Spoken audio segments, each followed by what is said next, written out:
Assalamualaikum warahmatullahi wabarakatuh. Waalaikumsalam warahmatullahi wabarakatuh. Baik Bapak Ibu, kalau saya bilang semangat, jawabnya tetap semangat. Kalau saya bilang tetap semangat, jawabnya lebih semangat. Kalau saya bilang lebih semangat, jawabnya Igi selalu berkarya. Kita coba ya Bapak Ibu. Masih semangat? Semangat. Tetap semangat. Semangat. Kalau saya bilang tadi masih semangat, ada. Saya bilang tetap semangat, lebih semangat. Lebih semangat. Tetap semangat. Lebih semangat. Lebih semangat. Apa tadi lupa? Tetap semangat. Berkarya. Panjangan itu ya? Mas. Igi berkarya. Gigi. Kita dari awal. Masih semangat. Jangan berkarya dan semangat. Tetap semangat. Lawannya Pak Mansur. Lebih semangat. Lebih semangat. Igi berkarya. Oke, tepuk tangan untuk semuanya. Bu Jentina berkarya. Oke. Baik Bapak Ibu yang kami hormati, kita masuk ke materi yang keempat, yaitu tentang peraturan tentang guru. Dalam hal ini akan disampaikan oleh Pak Ahmad Kamaludin MPD.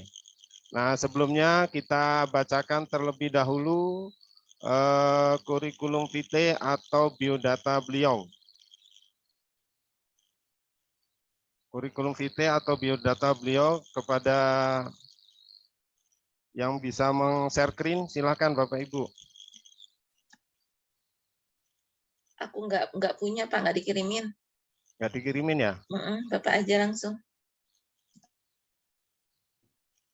Di saya juga tidak dikirimin, nggak ada. Langsung aja kepada Bapak Kamaludin nanti untuk menyampaikan sekilas biodata. Mohon maaf kepada Pak Kamaludin, dipersilakan. Assalamualaikum warahmatullahi wabarakatuh. Selamat Waalaikumsalam warahmatullahi wabarakatuh. Jelas aja suara saya, jelas suara saya. Kurang terang Jelas Pak. Pak. Kurang Jelas kuat, Pak. tapi agak jelas Pak. Jelas saja. Jelas Pak. Ya, alhamdulillah sudah jelas Pak Kamaludin. Ya, terima kasih telah memberikan kepercayaan kepada saya untuk memberikan materi tentang PEBO pada hari ini. Yang saya hormati Ibu Sekjen, yang saya hormati juga nih Pak Arif, yang saya hormati Ketua Wilayah Lampung Pak Irawan, ada juga tadi Pak Sukari dari Ketua Wilayah Jawa Timur, dan para ketua daerah Lampung semuanya. Di sini saya akan mencoba berbagi pengalaman lah, bukan saya yang jadi narasumber utama. Berbagi pengalaman bagaimana hal-hal peraturan yang perlu kita ketahui sebagai pendidik tentang guru, yaitu khususnya guru. Karena di dalam kita melaksanakan tugas ada peraturan-peraturan yang wajib kita ketahui. Apa bisa saya menampilkan materi saya di screen? Siap, ya.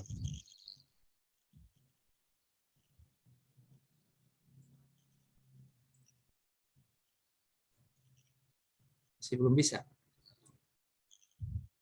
Masih belum bisa nampilkan saya.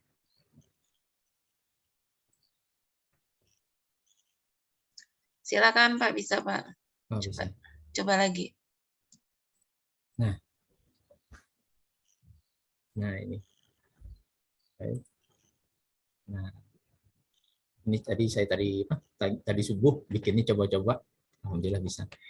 Nah, kenapa kita perlu mengenal yang namanya peraturan atau istilahnya perundang-undangan tentang guru.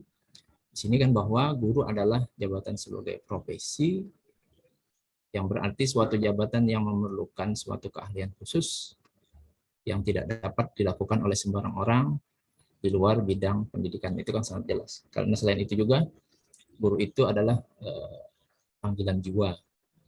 Dalam Undang-Undang Nomor 14 Tahun 2005 tentang guru dan dosen disebutkan bahwa guru adalah pendidik profesional dengan tugas utama adalah mendidik, mengajar, membimbing, mengarahkan, melatih, menilai dan mengevaluasi peserta didik pada pendidikan mulai usia dini, formal, pendidikan dasar dan menengah. Dengan adanya tugas guru ini, maka kita memerlukan sebuah perlindungan. Nah, di sini peraturan perundang-undangan yang berhubungan dengan profesi guru. Ini menurut versi saya. Silahkan Bapak Ibu nanti di komentari kalau ada Bapak Ibu yang lebih mengetahui. Ini yang saya ketahui. Dalam melaksanakan tugas, kita sebagai guru itu ada 3 undang-undang yang menaungi kita dalam melaksanakan tugas. Yang pertama adalah Undang-Undang Nomor 14 Tahun 2005 tentang guru dan dosen. Yang kedua adalah Undang-Undang Nomor 20 Tahun 2003 tentang Sisdiknas. Yang ketiga adalah Undang-Undang Nomor 5 Tahun 2014 tentang Aparatur Sipil Negara atau ASN.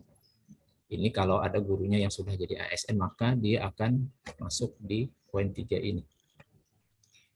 Kitab ke guru, di dalam Undang-Undang Guru, itu kita ada beberapa turunan yang mengatur tentang kita ini.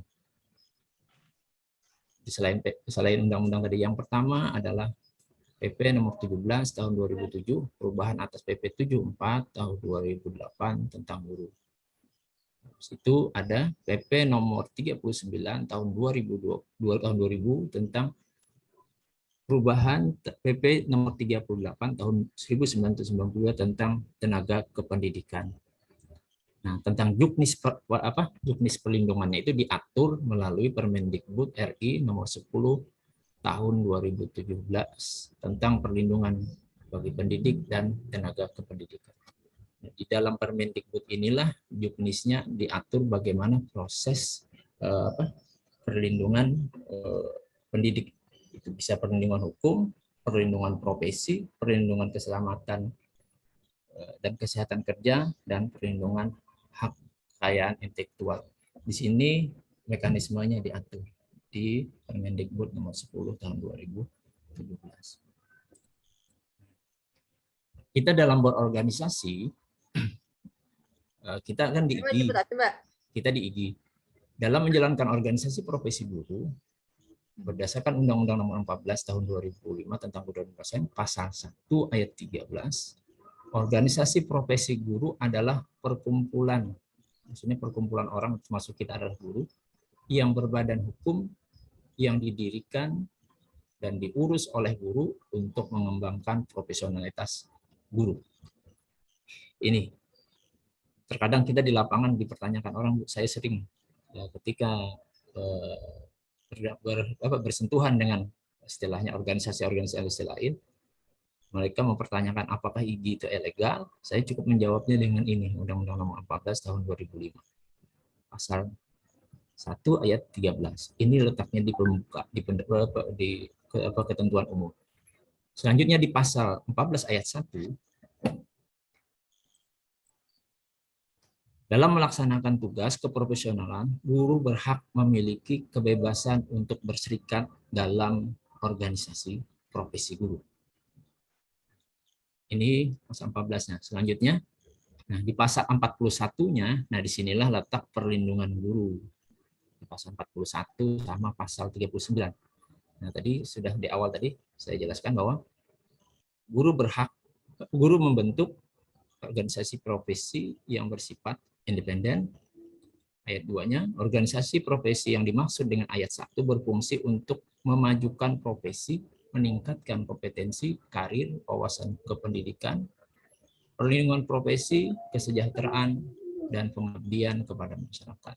Artinya, guru wajib menjadi anggota organisasi profesi. Nah, di pasal 41 ayat 3 inilah kita diberikan kebebasan untuk memilih salah satu organisasi profesi yang kita anggap organisasi itu bisa menunjang menunjang kompetensi kita sebagai seorang guru.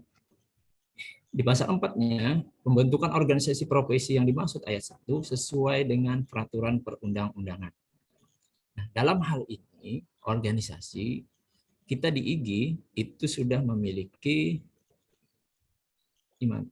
nah ini, kita di Ikatan Guru Indonesia adalah organisasi yang sudah berbadan hukum yang didirikan pada tanggal 26 November 2009 yang disahkan oleh Kementerian Hukum dan HAM dengan surat keputusan nomor itu AHU 125.AH.01.06 tahun 2009. Disinilah bahwa organisasi kita sudah resmi dan ini sesuai dengan apa yang dijelaskan oleh undang-undang di pasal 41 ini. Jadi kalau ada orang yang mempertanyakan apakah organisasi itu legal atau tidak, inilah undang-undang aja yang menjawabnya, jangan kita berandai-andai. Nah ini tadi. Nah yang jadi pertanyaan ini kenapa saya masukkan di sini? Saya pernah mengalami permasalahan ketika ada guru ASN, mohon maaf ini untuk yang ASN ya. Yang untuk ASN itu terkadang Dinas Pendidikan Kabupaten Kota maupun provinsi dia membuat surat edaran ketika penetapan unsur sub kegiatan dalam angka kredit.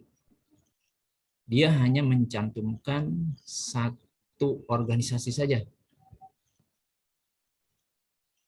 Nah, padahal kalau di Permenpan RB nomor 16 tahun 2019 tentang jabatan fungsional guru dan angka kreditnya, bab 5 unsur dan sub-unsur kegiatan pasal 11, unsur dan sub-unsur kegiatan guru yang dinilai angka kreditnya adalah itu di poin D, penunjang tugas guru meliputi poin 3, melaksanakan kegiatan yang mendukung tugas guru antara lain, itu poin A, dan poin B-nya adalah menjadi organisasi profesi.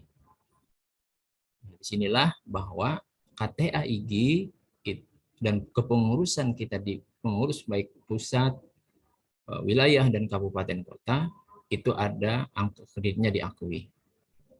Disinilah sering terjadi miskomunikasi saja. Karena mereka beranggapan bahwa yang bisa dihargai hanya organisasi yang tertentu saja. Dan itu pernah kami lakukan, bahkan sampai bersurat kepada Dinas Pendidikan untuk merevisi surat edarannya tersebut. Alhamdulillah ketika kami surati langsung dirubah edaran dari Dinas Provinsi dalam penetapan angka kredit ini. Masalah perlindungan gurunya itu di pasal 39 Undang-Undang Nomor 5 Tahun 2014. Di sini sangat jelas siapa-siapa aja yang melindungi guru itu.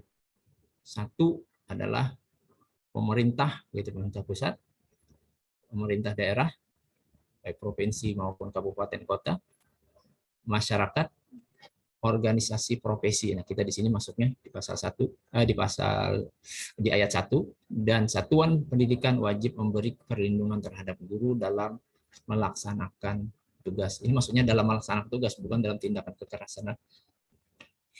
Ayat 2-nya, perlindungan sebagaimana dimaksud ayat 1 meliputi perlindungan hukum, perlindungan profesi, serta perlindungan keselamatan dan kesehatan kerja. Itu macam-macam kan di pemerintah. Kalau kita di ASN itu ada BPJS, ada apa itu? Mohon maaf Bapak Ibu, di sini lagi azan asar ya. Ya, saya lanjut aja.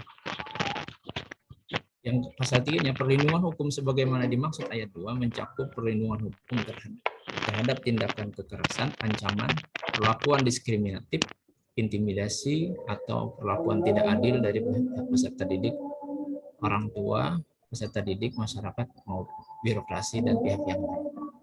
Nah, mungkin seperti ini saya bikinnya. Nah, mohon izin Bapak Ibu, ini lagi azan asar di sini, saya off dulu.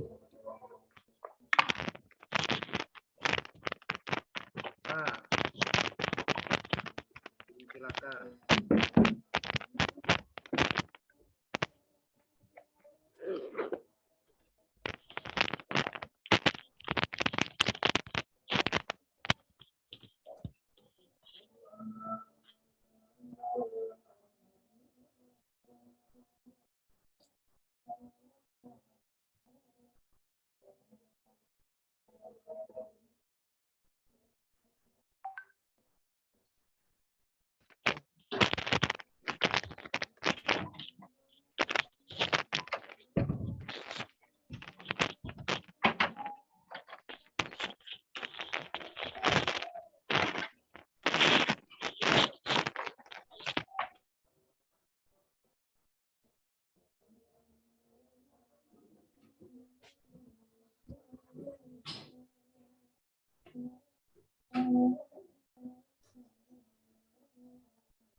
Ya, halo. Halo. Bisa lanjut saya?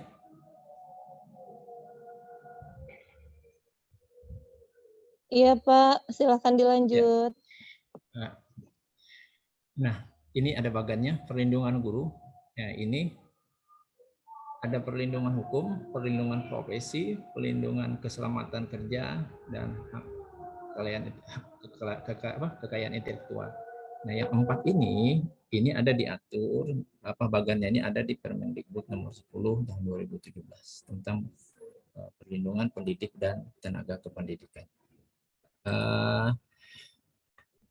Istilahnya dalam hal ini kalau saya menjelaskan materi-materinya mendingin kita mohon dibantu, ini ada Bu Sekjen. Tulisan saya dibantu oleh Bu Sekjen dalam hal ini karena permasalahan guru yang dihadapi itu banyak. Kalau masalah ASN saya saya tangani. Bahkan di Lampung sendiri.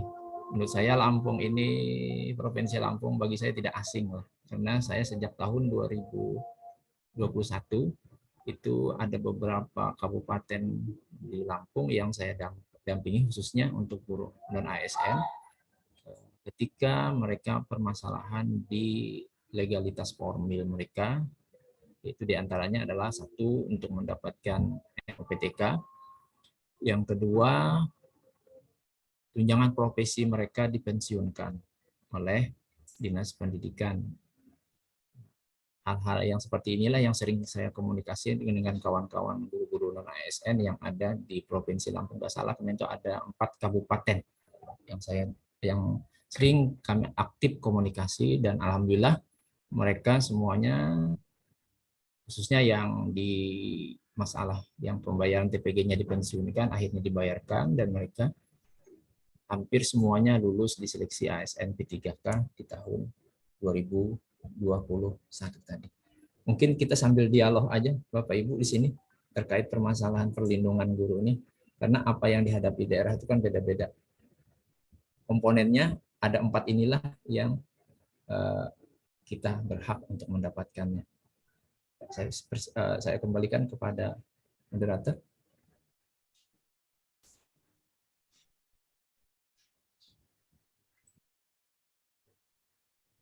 Tanya. Ya. Silakan Bapak Ibu.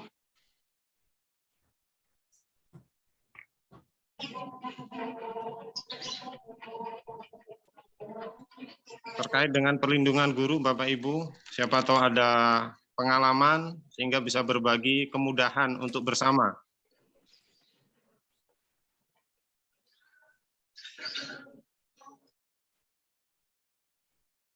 Terakhir saya menangani masalah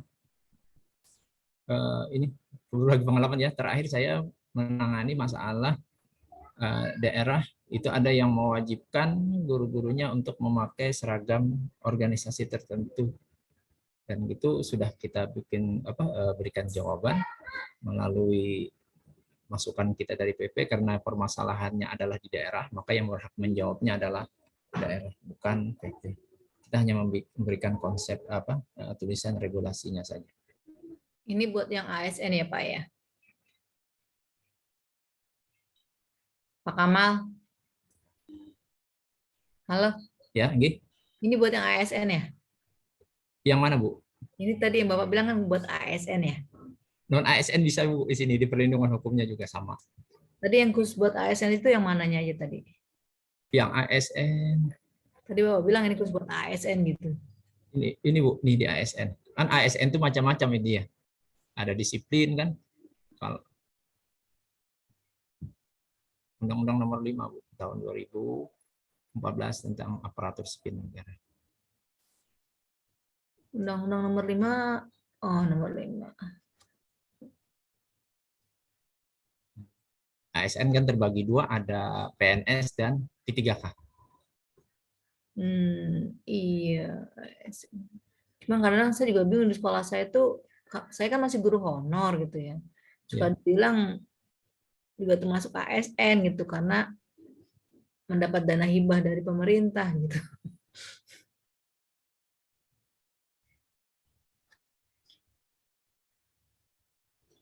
Ada yang mau berbagi? Sebab ketika berbicara regulasi ini Bu agak kaku lah istilahnya. Kita sambil buka diskusi aja.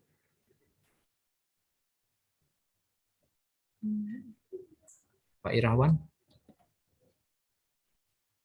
Silakan Bapak Ibu.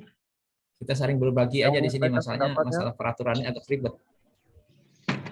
Mungkin kalau saya hanya tambahan aja kali Pak ya, maaf banget itu. Ya silakan Bu.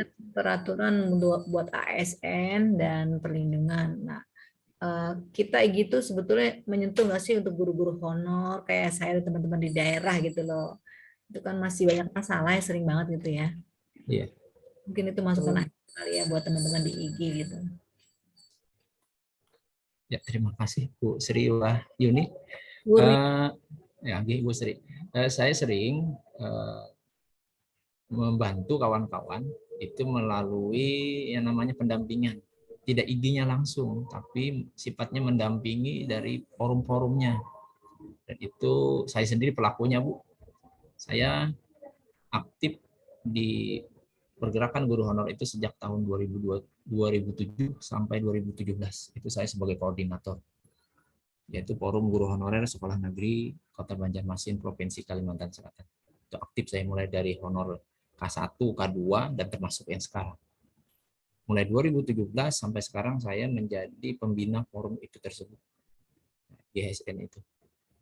Dan bergabung dengan IGI saya sejak tahun 2009 sampai sekarang, 2009 sampai 2020 itu menjadi pengurus wilayah IGI Provinsi Kalimantan Selatan, dan tugas saya adalah di bidang di bidang advokasi. Dan di 2021 alhamdulillah saya diberikan kepercayaan oleh kawan-kawan PP khususnya Mas Ketum untuk kembali melanjutkan apa yang saya pernah jalani, yaitu di bidang pusat perlindungan guru ini. Nah, masalah guru honorer tadi Bu, IGI seringlah saya mendampingi. Karena tadi saya cerita di Lampung itu ada 4 kabupaten yang saya dampingi, termasuk Metro Lampung dan Lampung Timur. Yang menariknya itu adalah yang kasus di Lampung Timur. Itu kita sering komunikasi, mereka kita suruh bikin forum, istilahnya forum perkumpulan yang khusus sekolah mereka, karena mereka ada permasalahan, yaitu permasalahan mereka sudah punya NOPTK, memiliki Serdik, tapi Serdik mereka tidak dibayarkan karena di stop atau dipensiunkan oleh OPS, operator dinas. Nah, hal itu terjadi karena kawan-kawan kita yang sudah Serdik, ini banyak yang terjadi di guru honor sekolah negeri. Mereka tidak memiliki SK pengangkatan dari kepala daerah atau kepala dinas. Padahal pihak Kemendikbud itu sudah membuat aturan tentang hal tersebut berkaitan dengan NOPTK. Masalahnya itu ada diatur melalui saya melihatnya, yaitu melalui edaran Dirjen GTK nomor 14652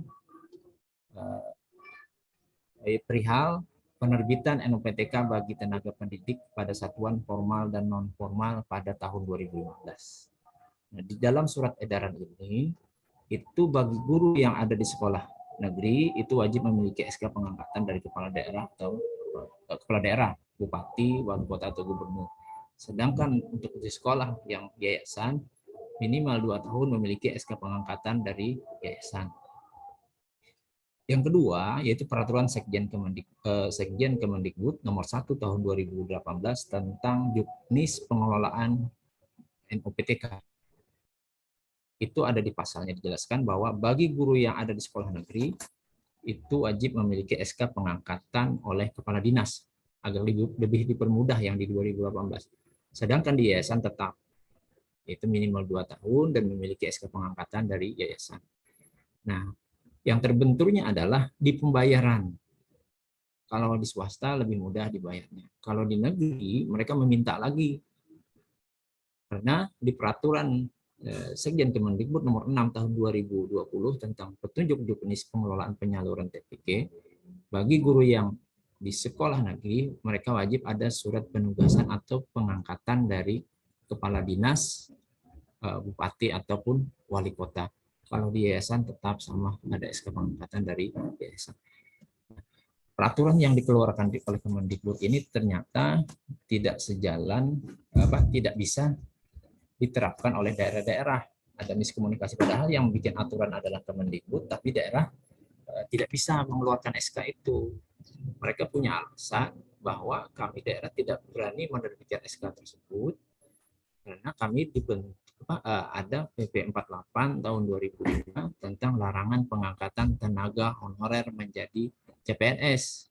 Dipertegas lagi dengan surat edaran Menteri Dalam Negeri itu. Pada surat itu SK pengangkatan, pelarangan penerbitan SK pengangkatan. Sedangkan di Kemendikbud kita sudah punya aturan tersendiri. Itu Bapak Ibu kalau sepintas nanti kalau mau buka di Undang-Undang Guru dan Dosen pasal 24 ayat 1 sampai ayat 4. Itu pemerintah pusat, pemerintah provinsi, kabupaten kota dan masyarakat itu wajib menyediakan ketersediaan guru. Nah, atas dasar hukum itulah sering gunakan sebagai argumentasi bahwa guru itu punya undang-undang tersendiri, sama halnya dengan tenaga kesehatan. Di dalam pergerakan menuntut hak-hak seperti ini sangat berat, Bu. Saya waktu itu tahun 2017, ini untuk di Kalsel, mungkin di daerah lain sangat mudah lah untuk mendapatkan. Di tahun 2017 saya ingat betul itu. Untuk mendapatkan sebuah legalitas formil bagi guru-guru non-ASN yang ada di sekolah negeri, itu sangat berat. Kami selalu dibenturkan oleh PP 48. Karena pemerintah daerah tidak berani menerbitkan menerbitkan SK tersebut walaupun sudah punya aturan. Dan akhirnya karena kami tidak memiliki daya dan upaya istilahnya kekuatan secara kelembagaan, akhirnya kami melakukan koordinasi dan konsultasi dengan pihak ombudsman yang ada di Provinsi Kalimantan Selatan. Hal itu juga terjadi di Provinsi Lampung. Nah, bagaimana apakah PP 48 tahun 2005 serta edaran larangan pengangkatan tenaga honorer untuk menjadi CPNS itu relevan dengan untuk guru. Nah, akhirnya berproses panjang, kurang lebih hampir 1 tahun itu prosesnya. Itu kami berjuang untuk mendapatkan legalitas formil untuk menerbitkan SK itu. Akhirnya di tahun 2018 ada keputusan kami dipanggil oleh pihak Ombudsman, yaitu yang dipanggil adalah BKD, Biro Hukum, Dinas Pendidikan, LPMP selaku bagian dari yang menerbitkan NOPTK dan sebagainya. Akhirnya ada titik temu, ada kesepakatan bahwa di dalam PP 48 tahun 2005 itu ada pengecualian untuk guru. Karena di dalam penerbitan SK tersebut yang diatur oleh peraturan peraturan yang dikeluarkan oleh Kemendikbud yang berdasarkan pada Undang-Undang Nomor 14 Tahun 2005 tentang guru dan dosen, bahwa SK itu diterbitkan hanya sebagai syarat administrasi, bukan apa yang dijelaskan oleh DPP 48 SK penerbitan untuk pengangkatan tenaga honorer menjadi CPNS. Tapi di sini adalah SK-nya berfungsi hanya sebagai syarat pemenuhan administrasi. Karena SK-SK yang diterbitkan oleh kepala daerah atau kepala dinas itu sangat berhubungan dengan kesejahteraan guru yang ada di Kemendikbud 1 untuk menerbitkan NOPTK. Cek aja guru-guru yang belum terakhir itu penerbitan NOPTK, terakhir yang bisa diupload itu terakhir 2009. Nggak salah, 2009 nggak salah itu. Setelah itu tidak bisa lagi, tidak bisa sembarang lagi. Nah, habis itu dengan SK tersebut kawan-kawan kita bisa mengikuti pretest PPG. Bukti sekarang kan kami banyak kawan-kawan kita guru non ASN yang di sekolah negeri maupun swasta yang sekarang dipanggil untuk mengikuti pretest PPG. Yang ketiga adalah SK tersebut fungsinya adalah sebagai syarat pembayaran TPG. Nah, di sini kemarin Bu, yang kami sangat alot debatnya. Kita merasionalkan bahwa SK tersebut untuk memberikan dampak kesejahteraan bagi para guru, yang mana daerah tidak bisa memberikannya, tapi cukup dengan memberikan legalitas formil, yaitu berupa SK, surat tugas, atau yang penting SK pengangkatan, bahwa SK yang dimiliki oleh guru non ASN yang di sekolah negeri ketika dia sudah mengikuti PPG dan setelah lulus menerima masa pendidiknya itu, SK-nya itu adalah sebagai syarat untuk pembayaran TPG, yang mana TPG-nya itu membayarnya bukan daerah, tapi adalah pemerintah pusat melalui Kemendikbud. Nah, disinilah kami sering pemerintah itu takut disangkanya yang membayar TPG itu adalah pemerintah daerah, padahal itu adalah ranahnya Kemendikbud. Salah satunya disitulah kita melalui IGI bergerak untuk membantu kawan-kawan. Jadi sejak 2017 itu banyak daerah-daerah yang sering konsultasi dengan kita, Bu, khususnya melalui IGI terkait legalitas formil tersebut. Kalau di Kalsel ya sudah lumayan lah, yang daerah-daerah lain, dan tulisan itu sekarang sudah kita patenkan untuk di PPIGI. Mungkin ini dulu cerita dari saya. Silahkan yang lain. Izin. Ya, Mohon dibantu Bu Sekjen.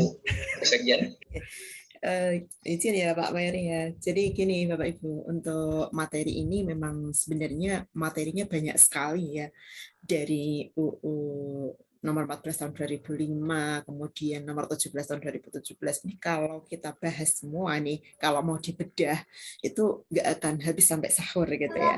Nah, mumpung ada Pak Kamal ini, barangkali Bapak Ibu mengalami gitu ya, mengalami studi ini semacam apa ya, kita diskusi kasus saja, karena nanti untuk materinya bisa dibaca sendiri terkait PPPP itu. Nah, kita kayaknya paling males ya untuk membaca yang seperti ini gitu ya, harus berkutat dengan pasal-pasal gitu, rasanya itu tidak semua orang mungkin antusias gitu ya ketika harus membaca pasal-pasalnya.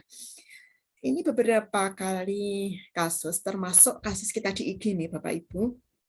Ini masuk di sini nih, di bidangnya Pak Kamal tentang advokasi, regulasi dan advokasi. Nah, ini terkait juga dengan UU dan PPPP yang perlu kita pelajari gitu. Nah, sebagai contoh kemarin ada kasus bagaimana seorang anggota IGI yang menuntut haknya gitu ya. Saya anggota IGI, saya merasa didolimi di sekolah saya, bahkan di Pemda gitu ya, karena saya anggota IGI, saya dianggap mengikuti organisasi terlarang, dan saat ini ada edaran yang mengharuskan, mewajibkan saya menggunakan baju batik profesi orpref lain gitu. Nah, apa yang bisa dilakukan oleh bidang advokasi regulasi di daerah tersebut gitu ya, ini juga penting gitu. Nah, ini bekal juga untuk Bapak Ibu di pengurus daerah maupun pengurus wilayah. Nah, termasuk ketika ada anggota IGI yang terdolimi, kemarin sempat ada di wilayah lain yang sudah sekian tahun tidak menerima gaji, yang awalnya juga katanya berasal dari karena saya anggota IGI gitu. Karena saya anggota IGI dan saya aktif ini saya ketika mengusulkan sesuatu yang ternyata dianggap protes dan dianggap langsung di blacklist gitu ya, kemudian segala sesuatunya ini dipersulit, ini saya harus bagaimana gitu, ini sudah sekian tahun, nah apa yang harus dilakukan gitu, ini termasuk hal-hal yang seperti itu. Nah, itulah kenapa Pak Kamal tadi bercerita bahwa kita perlu juga nih menggandeng ombudsman gitu ya, yang kita tidak, kolaborasinya ini kita tidak hanya antara pengurus IGI dengan dinas pendidikan atau dengan universitas yang apa ya, secara kasat mata kelihatan bahwa sama-sama di bidang pendidikannya, tapi bagaimana kita juga perlu kolaborasi dengan ombudsman, kita perlu kolaborasi dengan bidang lain yang ternyata kadang-kadang kita perlu seperti itu, termasuk kepada tim pengacara misalnya ya, tim advokasi gitu, itu penting sekali juga menjalin kolaborasi dengan mereka. Nah, barangkali dari apa yang disampaikan Pak Kamal terkait dengan undang-undang, terkait pengalaman beliau, termasuk kemarin ya Pak Kamal sempat mewakili IGI Bapak Ibu diundang di kementerian, dan beliau yang kemudian presentasi tentang suara kita gitu, terkait dengan pelaksanaan seleksi honorer ya Pak ya, P3K ya. Evaluasi seleksi ASN. Evaluasi pelaksanaan P3K. Nah, ini juga ada banyak masukan yang disampaikan Pak Kamal berdasarkan temuan-temuan di lapangan. Nah, termasuk di sekolah Bapak Ibu barangkali ada semacam itu. Memang untuk advokasi regulasi itu tidak rutin ya terjadi, kadang-kadang kita insidental, tiba-tiba ada kasus seperti ini yang kita bingung, saya ngomongnya ke siapa ya kalau seperti ini, apa yang saya lakukan selaku bidang advokasi regulasi di kepengurusan ini, seperti itu. Nah, ini monggo barangkali mungkin Bapak Ibu ada semacam pengalaman terkait itu, termasuk teman-teman saya sendiri yang pernah mengalami bagaimana mendapatkan tekanan habis daftar IGI gitu ya, habis daftar IGI langsung nelpon berkali-kali minta dihapus keanggotaannya gara-gara diintimidasi oleh oknum pejabat oleh oknum pejabat gitu ya, bahwa kadang-kadang pejabat kita itu sebagian masih kurang literasi, dianggapnya organisasi profesi hanya satu gitu, padahal sekian banyak organisasi profesi yang diakui gitu. Nah, inilah di antara tugas organisasi profesi Bapak Ibu, tidak hanya bagaimana kita berkutat dengan pelatihan-pelatihan atau diklat yang menunjang kompetensi guru, tapi juga perlu memahami undang-undang dan segala peraturan yang terkait regulasi ini. Nah, monggo saya serahkan kembali pada moderator. Itu tadi penekanannya, kenapa pentingnya kita mempelajari ini. Ya, terima kasih. Ya, terima kasih Pak Ahmad Kamaludin dan Bu Sekjen. Luar biasa ya peraturan perundang-undangan. Memang ini harus kita kuasai gitu ya. Ini berkaitan dengan profesi kita sebagai guru, dan tadi kalau kita sudah dengar gitu ya permasalahan-permasalahan di luaran sana gitu terkait dengan beberapa kasus yang dialami teman-teman kita terkait dengan keanggotaan IGI seperti itu ya. Mudah-mudahan itu tidak terjadi di tempat kita sendiri gitu ya. Oke teman-teman sekalian yang mau berdiskusi dipersilahkan. Sebelum dilanjut ada Bu Rizianti sudah angkat tangan tuh di situ. Bu Rijanti, dipersilakan. Udah nggak tahan ya. Bu Sekjen, terima kasih sudah standby sampai sore. Ya, Ya, saya belajar dengan Bapak mudah-mudahan Ibu. sehat selalu ya. Bu Yati. Amin, amin. Ya, mohon maaf saya off cam lagi, Bu Yati. Jadi Oke, silakan. belum bisa buka kamera. Assalamualaikum warahmatullahi wabarakatuh, Pak Kamal. Ya. Bapak saya kebetulan guru PPKN yang sangat bersahabat dengan peraturan-peraturan dan regulasi-regulasi yang seperti ini, dan saya termasuk salah satu guru yang senang dengan menghafal dan meninjau kembali, bukan meninjau untuk dikritisi, bukan, tetapi saya lebih pada ingin ketahuan saya sangat tinggi untuk regulasi di bidang A, B, dan C itu gitu. Ya, jadi saya tertarik dengan perlindungan guru ini untuk poin yang keempat tentang hak ini. Apakah Bapak sudah pernah terlibat dengan penanganan yang tentang kekayaan intelektual gitu? Karena saya beberapa best practice sampai pada PTK, dan itu walaupun sudah dijurnalkan dengan tingkat nasional seperti itu, tapi ironinya itu banyak disadur oleh beberapa kawan kita mungkin yang juga membutuhkan karya saya itu, dan di situ saya miris karena jujur saja untuk membuat sebuah karya itu membutuhkan banyak pengorbanan, istilahnya seperti itu, mulai dari pengorbanan waktu, berpikir dan lain sebagainya. Tapi dengan sekonyong-konyong banyak orang yang mengklaim bahwa karya itu diklaim sebagai karya sendiri gitu, padahal sebenarnya itu karya kita. Termasuk terakhir tempoh hari ada sesuatu yang diorbitkan oleh dan itu ternyata di ISO 2 ini dia udah ada orang yang mengklaim bahwa itu hak ciptanya, padahal nyata itu karya saya gitu. Nah, mohon pemecahannya bagaimana untuk menangani masalah-masalah yang seperti ini, karena jujur saja untuk haki ini untuk mendapatkan pengesahan atau pengakuan yang legal formal itu kami belum tahu teknis atau petunjuk pelaksanaan dan petunjuk teknisnya belum mengerti ya. Mohon pencerahannya Pak Kamal. Terima kasih. Oke, terima kasih Bu Rizianti terkait hak cipta ya. Monggo Bapak Ahmad Kamal dan Ibu Sekjen mau langsung dijawab atau seperti apa? Atau kita lanjut ke pertanyaan selanjutnya? Satu-satu ya. Mohon dibantunya Bu Sekjen. Ini terkait hak apa? Hak cipta ya. Hak cipta saya belum pernah nanganin ini. Makanya tadi kalau ada kawan-kawan yang berpengalaman, ini haki ini kan kebiasaannya dalam penerbitan buku itu ada ISBN-nya kan Pak? Saya nggak tahu itu ISBN atau apa. Biasanya sih memang hak cipta gitu ya. Nah itu ya, ada biasanya kalau udah ISBN itu ya sudah ini diakui. Ya mohon dibantu. Ada yang lain yang terkait yang haki ini? Ada yang berpengalaman yang sering menulis agar kalau hak ciptanya. sertifikatnya sendiri kelihatannya loh. Selain ISBN misalnya kan. Ya seringlah kita menemui yang namanya haki ini banyak sering dipakai. Ada motor ini. Seringlah banyak di kalangan guru-guru kita mau cepat itu terkadang untuk naik pangkat ya.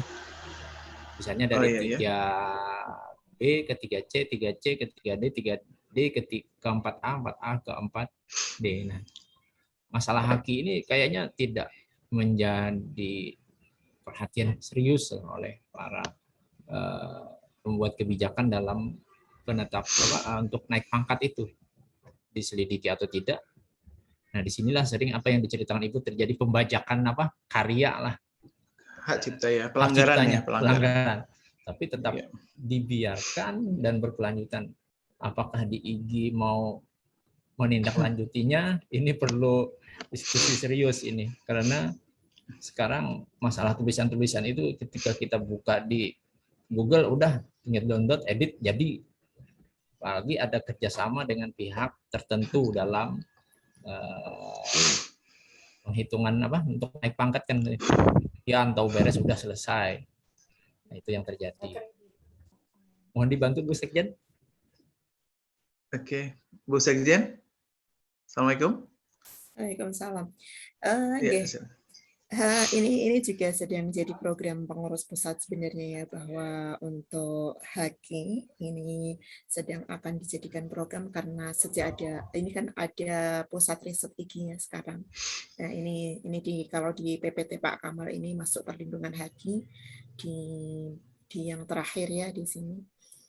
Memang lebih baik dan lebih bagusnya kalau kita memiliki karya itu didaftarkan ya, didaftarkan hatinya. Jadi bisa didaftarkan langsung ke kantor pusatnya sehingga nanti menjadi paten karyanya. Kalau belum dipatenkan itu memang rentan seperti itu. Jadi ada hak cipta dan hak kekayaan industri ya di situ, sehingga perlu dikenali kemudian didaftarkan sehingga diakui di situ, baik itu buku karya tulis maupun musik ya, lagu, lirik lagu, kemudian karya seni rupa atau bahkan karya fotografi, gambar itu juga bisa didaftarkan di HG ya, termasuk audiovisual. Bahkan ketika Bapak Ibu membuat pamflet gitu ya, pamflet atau mungkin layout karya tulis yang bagus gitu, itu juga layak untuk didaftarkan. Jadi pendaftaran HG ini bisa nanti Bapak Ibu bisa langsung di kantor pusat atau di kantor wilayah, sehingga Bapak Ibu bisa memprosesnya. Memang ada berkas-berkas yang harus dipenuhi, tetapi insya Allah tidak memberatkan gitu ya. Jadi ada surat mungkin yang perlu ditandatangani, kemudian bagaimana pernyataan keaslian dari apa yang diciptakan oleh Bapak Ibu, termasuk nanti ada NPWP ya, NPWP, kemudian karyanya seperti apa, ini deskripsinya jelas juga, lalu contoh karyanya bagaimana itu ditunjukkan, kemudian termasuk identitas Bapak Ibu sebagai pemilik karya. Nah, dari situ nanti akan diproses gitu, bahwa ketika kita sudah mendaftarkannya, nanti hak perlindungan kita itu lebih terakomodir begitu Bapak Ibu. Jadi memang harus didaftarkan dulu.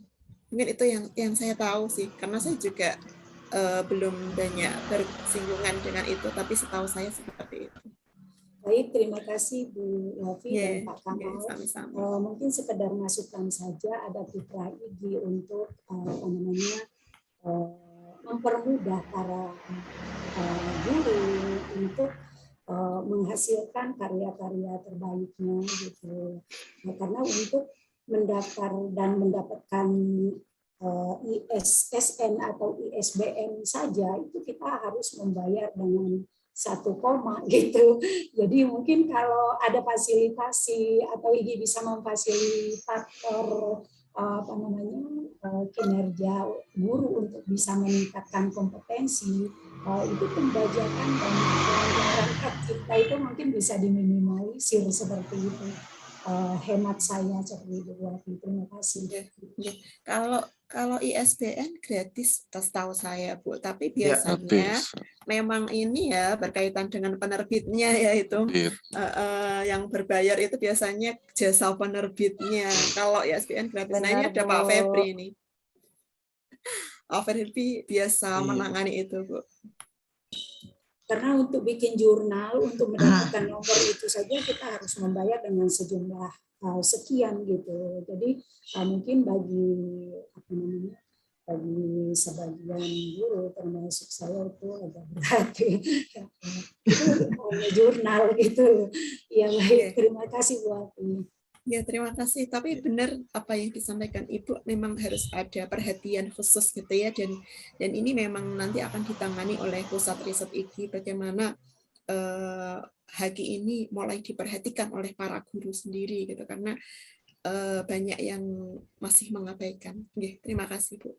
Ya, BRIN kayaknya sudah apa namanya membuka untuk ini Bu, kayaknya yang badan riset intelijen apa ya nasional ya Bu ya, yang kepanjangan dari LIPI itu kayaknya sudah membuka komunikasi dengan beberapa organisasi. Saya dengar di PGRI hari sudah ada seperti itu BRIN, badan riset yang baru. Ya. Oke, akan dijadikan masukan ya, termasuk mungkin uji duplikatnya seperti apa, seperti itu yang bisa kita jadikan referensi seperti itu. Mudah-mudahan ini realisasi nantinya di kegiatan-kegiatan IG. Kita lanjut mungkin ke Pak Musodik Bandar Lampung yang sudah raise hand untuk mengajukan pertanyaannya. Silakan Pak. Pak Musodik, Assalamualaikum. Waalaikumsalam warahmatullahi wabarakatuh. Gimana ya, Pak? Silakan Pak. Ada pertanyaan? Saya yang nanya ya. Sebetulnya saya ini banyak betul. Makanya tadi sering diskusi dengan Pak Ketua Wilayah ini tadi. Baik Pak Kamal yang saya hormati, Bu Sekjen dan Bapak Ibu seluruh pengurus Provinsi Lampung dan di luar wilayah Lampung.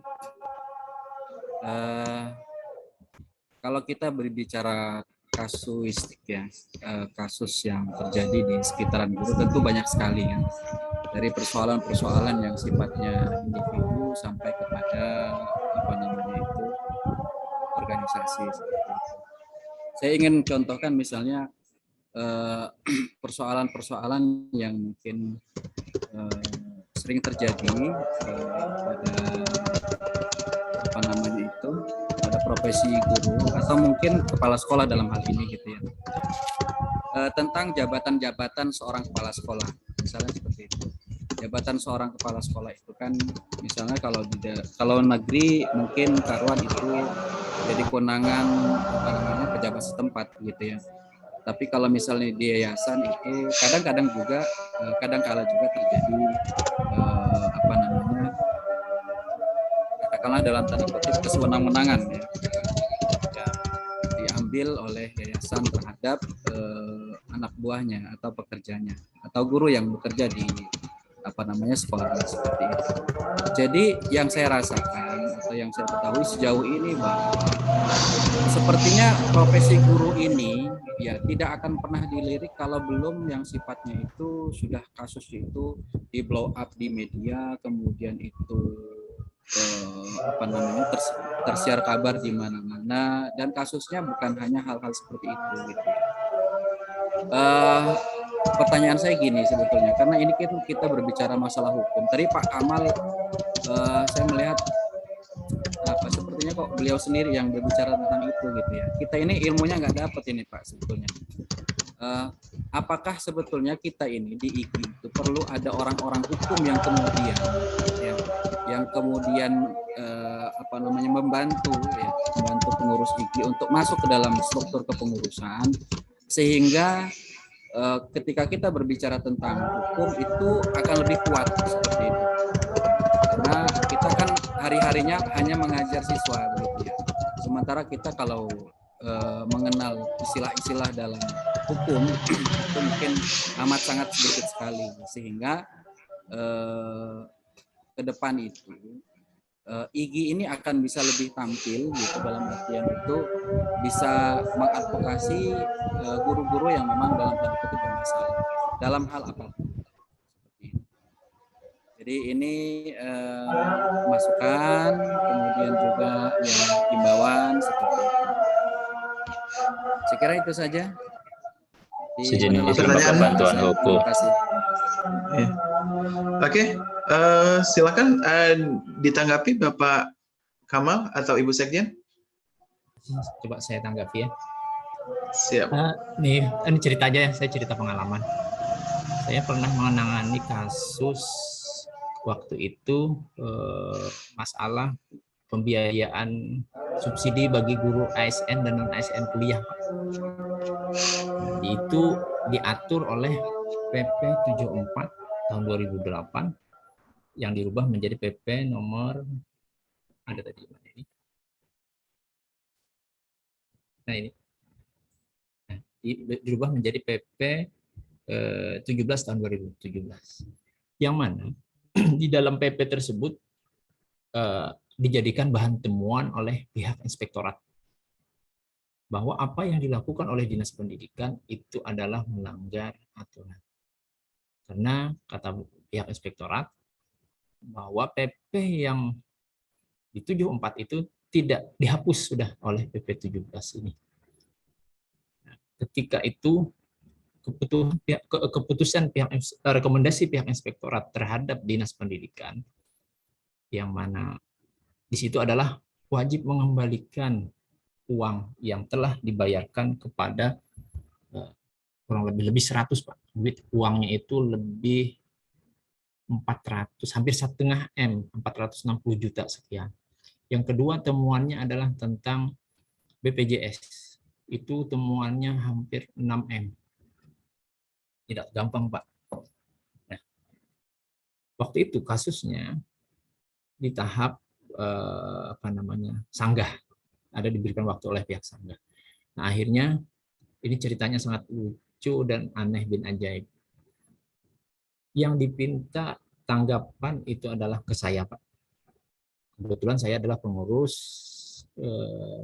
wilayah IG Kalsel yang kebetulan menangani bidang ini.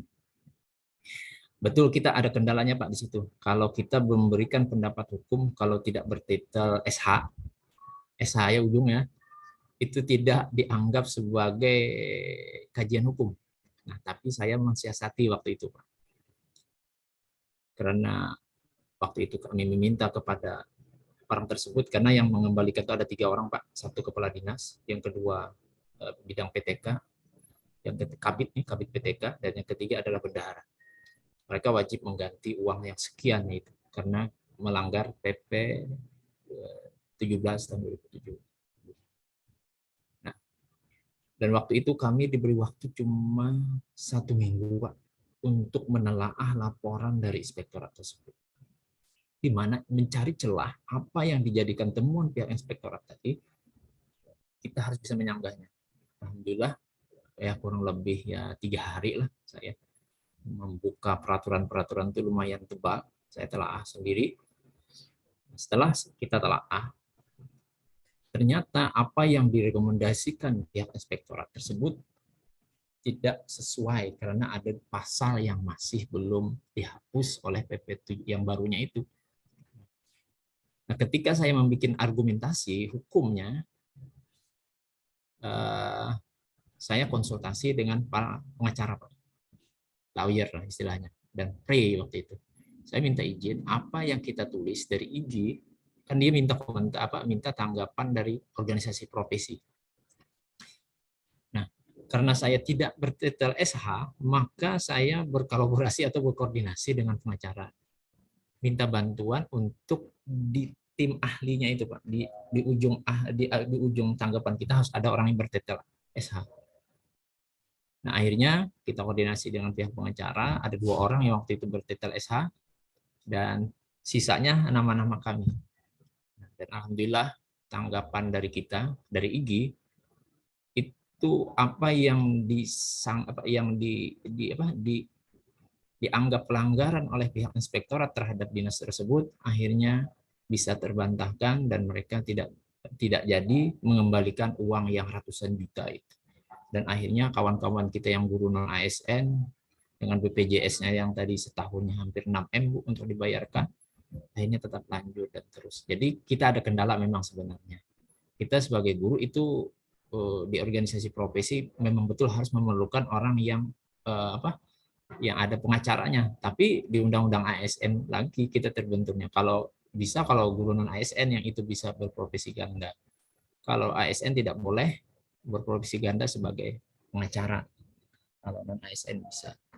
Nah, ini mungkin sebagai masukan kita Pak, nanti ke depannya kita harus menggandeng istilahnya pengacara-pengacara atau LBH, Lembaga Bantuan Hukum, seperti organisasi kita yang satunya itu, Ini Pak, yang lucunya lagi ya, hasil telaahan saya itu dipakai oleh organisasi yang lain untuk penguat. Alhamdulillah itu. Nah, di dalam hal teknis, masalahnya ya Pak, yayasan. Ini agak berat Pak, yayasan ini. Karena kan pengelola pendidikan itu ada pemerintah, ada masyarakat, dan masyarakat itu adalah yayasan. Itu ada di Undang-Undang Guru dan Dosen itu, pasal 24 tadi kan sudah di awal saya sebutkan, itu dia di pasal 24 ayat 4, di sana dijelaskan tentang yayasan di sana. Dan mereka juga ada badan hukum tersendiri dan mereka istilahnya otonom, mempunyai kewenangan tersendiri. Untuk melawan hal-hal tersebut, kita perlu strategi lah. Makanya kami mudah-mudahan ke depannya melalui PPIG, kami melalui ketuanya Pak Agusti di bidang ini, kami akan menjajaki istilahnya MOU lah dengan pihak Ombudsman RI. Kenapa? Ombudsman itu sangat penting Pak kita gandeng. Dan saya merasakan sendiri, termasuk kawan-kawan kita yang ada di Lampung Timur kemarin. Kenapa? Ombudsman itu sangat kita perlukan sebagai guru, karena di sanalah tempat kita mengadu terhadap pelayanan publik yang diberikan oleh pemerintah maupun masyarakat. Yang mana pelayanan tersebut merugikan bagi diri kita sendiri maupun orang lain. Tadi masalah yang di Lampung Timur itu Pak, kebijakan Dinas Pendidikan di sana itu dia mempensiunkan guru non-ASN yang memiliki serdik dan tidak dibayarkan TPG-nya.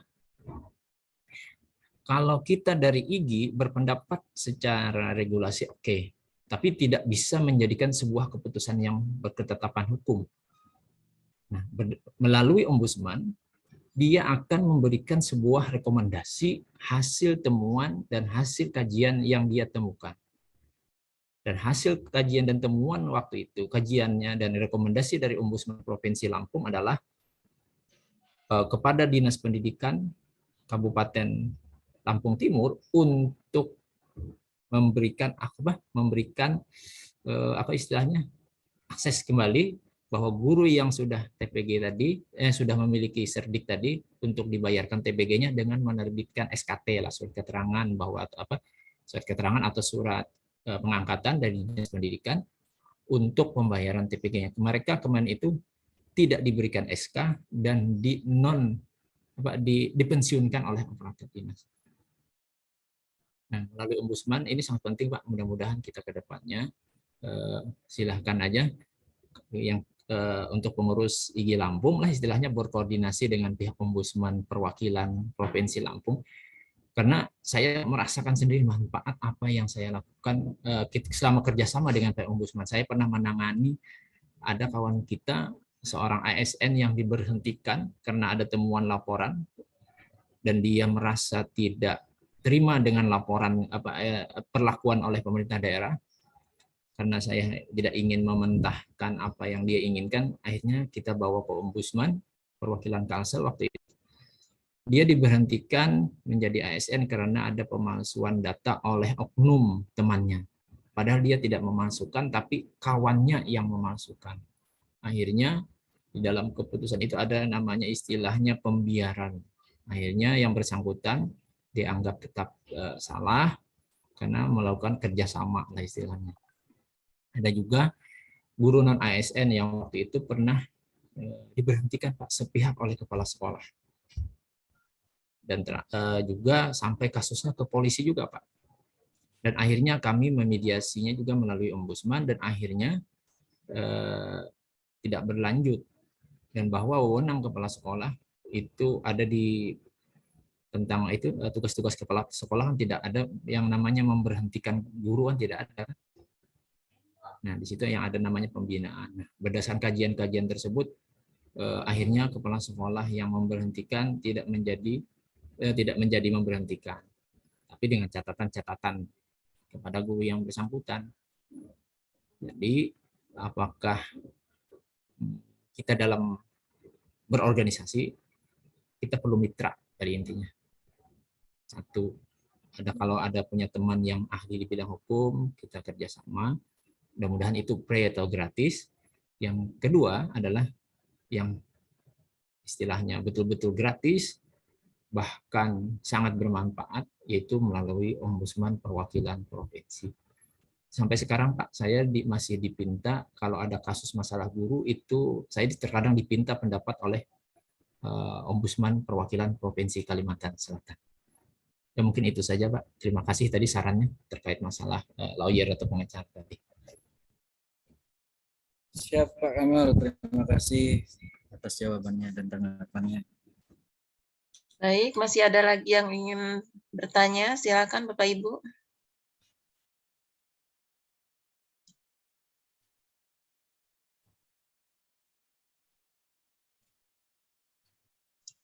Apakah sudah habis? Tidak ada pertanyaan lagi? Pak Mary-nya izin sholat tadi, Pak.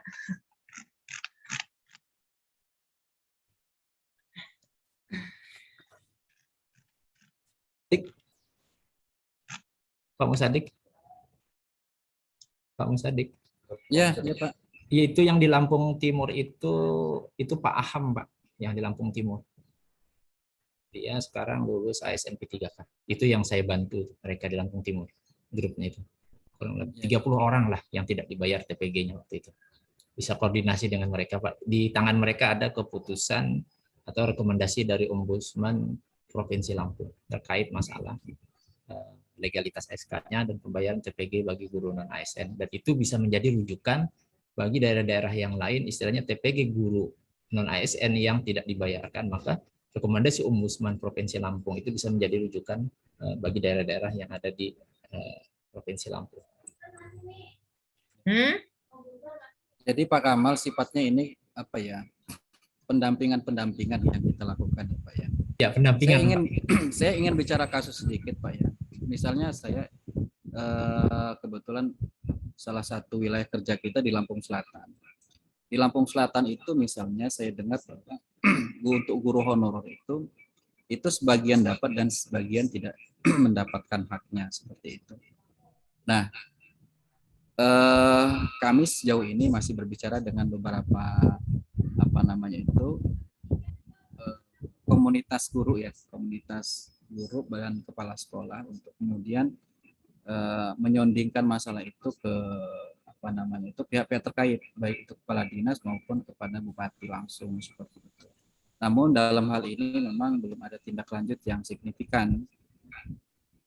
Ya kan, kalau misalnya IGI dalam hal ini bisa mengambil alih dalam artian membantu keluhan-keluhan guru tersebut, saya pikir itu sangat baik sekali seperti itu.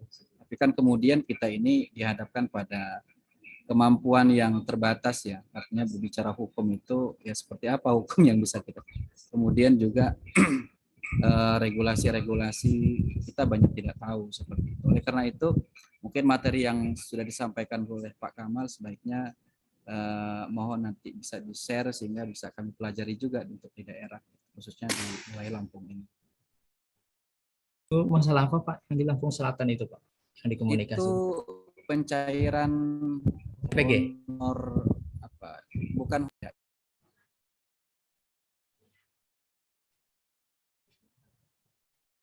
Suaranya Pak, suaranya. Ya. Insentif tenaga honorer. Yang dari bupati ya Pak? Betul, yang dari bupati seperti itu. Itu karena memang di beberapa daerah di tempat saya juga begitu Pak. Tidak semua dapat. Baik Bapak Ibu, masih ada yang ingin ditanyakan? Insentif itu sama dengan Honda bukan sih Kak? Honor daerah? Itu tergantung bunyinya Bu.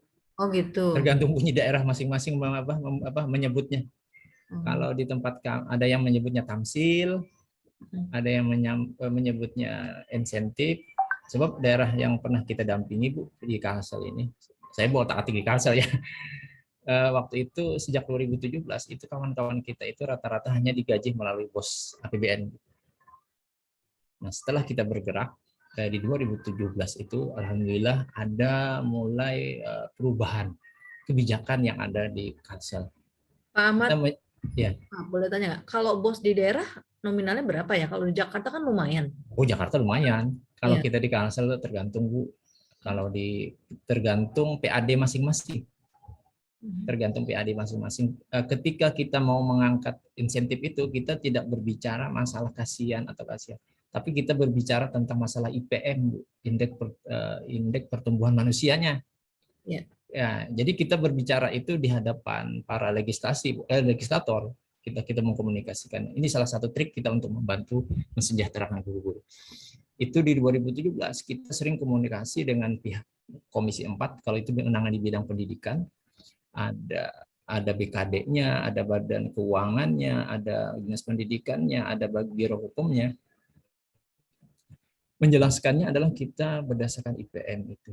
Karena indeks pertumbuhan manusia salah satunya adalah pendidikan. Karena apabila IPM-nya itu rendah, maka itu sangat merugikan kepala daerahnya. Jadi kita kemarin itu berstrateginya melalui IPM. Itu akhirnya bagaimana cara meningkatkan IPM adalah salah satunya adalah pendidikan. Dan berbasis data waktu itu kita baca bahwa perbandingan antara jumlah guru non ASN dan ASN itu sangat jauh, lebih separuh. Sedangkan yang namanya pendidikan itu sangat penting bagi masyarakat kita. Nah, salah satunya adalah untuk meningkatkan IPM adalah mensejahterakan gurunya. Nah, mensejahterakan gurunya itu berdasarkan kajian IPM itu tadi akhirnya bagaimana para pemangku kebijakan untuk meningkatkan IPM itu salah satu mensejahterakan guru. Yang terakhir pertama kita ingat betul Bu, waktu 2017 itu kawan-kawan hanya dianggarkan melalui APBD untuk di provinsinya 1,7. Itu Dan besar. terus habis itu terakhir ini yang di 2021 kemarin itu 2,3 untuk provinsi. Untuk di daerah kabupaten kota itu tergantung kemampuan APBD masing-masing. Ada yang mulai dari nambahnya dari APBD itu dari APBN, yang di APBN punya 500, itu ditambah melalui APBD 500. Ada yang 1 juta, ada 1, rata-rata di atas 1 juta lah. Itu termasuk besar Pak. Dulu saya waktu di Jakarta aja itu tahun segitu baru dapat sekitar 800. Itu kita mengkomunikasikannya bukan berdasarkan kasihan-kasihan, tapi berdasarkan ada yang namanya IPM itu. Saya Pak berusaha apa itu nama IPM itu. Saya akhirnya terjun ke situ mempelajari dan ternyata alhamdulillah tahu di sini sebetulnya. Tapi dalam penganggaran itu harus melihat APBD-nya antara belanja pegawai dengan belanja yang rutinnya itu sesuai atau tidak. Nanti kalau belanja pegawainya lebih tinggi, maka akan terjadi sebuah anggaran yang tidak sehat. Nah, di situ agak lumayan berat diskusinya. Saya mengalami sendiri. Saya itu kalau terjun itu mendampingi kawan-kawan itu ada sampai 4 atau 3 kali berdialog dengan pihak legislatif maupun eksekutif, yaitu melalui Komisi 4. Bahkan sampai ke ketua DPRD-nya kita ketemu dan bupati atau wali kota.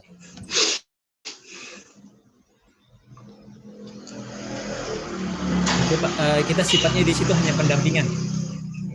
Sifatnya hanya pendampingan, bukan sebagai pelaku. Karena kita organisasi profesi yang di pasal tadi 39 bahwa guru berhak mendapatkan perlindungan dari organisasi profesi. Siapa yang kita lindungi adalah pelakunya. Pelakunya itu melalui sebuah forum. Makanya yang di Lampung Timur itu Pak, yang Lampung Timur, yang beberapa kabupaten itu, mereka saya sarankan untuk membikinkan sebuah forum yang namanya forum lah, perkumpulan dari guru-guru tersebut. Akhirnya mereka saya minta untuk bersurat kepada IGI untuk mohon pendampingan. Berdasarkan surat permohonan pendampingan itu adalah legalitas kita untuk berbicara ketika mendampingi mereka. Itu yang kita lakukan. Izin Pak, waktu sudah 15.40. Ya, mohon maaf Pak nih. Ya. Iya. Kalau bicara ini bisa sampai nanti ya. Rame Bu bicara ini, tidak ada selesainya. Betul banget, karena saya juga masuk pelaku. Iya. Oke. Mungkin langsung kepada kesimpulan Pak Kamal. Closing. Atau Bu Sekjen. Halo. Ya, monggo Pak Kamal, ada pesan apa untuk teman-teman wilayah supaya teman-teman lebih berliterasi dengan UU ini? Silakan Pak Kamal. berbicara masalah hukum adalah yang sangat membosankan untuk dipelajari. Kalau kita dalami, insya Allah akan ada titik temunya. Sebab saya memperdalami ini, saya tidak bisa sebagai narasumber, sebagai instruktur apa dan sebagainya. Saya hanya coba banting setir mendalami masalah peraturan ini sejak tahun 2007 dan sampai sekarang, dan alhamdulillah bisa berkontribusi untuk kawan-kawan kita, termasuk yang baru-baru ini adalah tentang ASN P3K Guru. Literasi hukum sangat penting bagi kita, bukan hanya masalah kita mengajar. Mungkin itu saja.